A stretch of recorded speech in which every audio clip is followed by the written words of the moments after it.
Downtown vendor sa Bacolod City mas ginpili nga magpasaway sa dalan sang sa wala sang benta nga pang Noche Buena.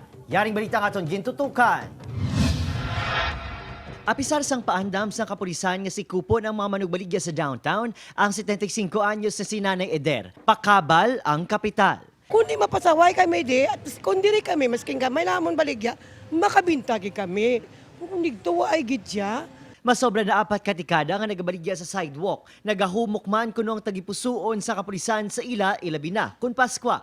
Apang sunod sa Sectoral Concerns Office ang syudad. Ini dapat magkampante ang mga manugbaligya kay basi maghilibio naman tion nga madakpan. Tigaling kay daga hide and seek. Galing i-consider mo yung kisabla tungod kiti ila daw galagas man sila sang timpo nga kung bisan paano makabaligya, no? Madamo pa sang bakante nga pwesto sa pamaskwa sa plaza. Ng inisyatibo sang syudad sa Bacolod apang ang problema mas ginapili sa gihapon sa mga manugbaligya ang dalan nga ilan na sahuan apisar sang ligwa kay legal nga espasyo sa plaza. Madumduman nga gintugyan sa alkalde sa Bacolod City Police Office ang pagpahalin sa mga manugbaligya apang maobserbahan nga bisan adlaw-adlaw nga sitaon ang mga manugbaligya gabalik man gihapon. Bimi mo pa dungol na lang eh. Di ka kadlagan ka pa magdinapanay? Ay, baka lagan mo man ah. Bisa ginapo, lagan yapon. Pulante ka nga item, hindi madakpal nga. Upod si Reynald Castillo, Adrian Prietos.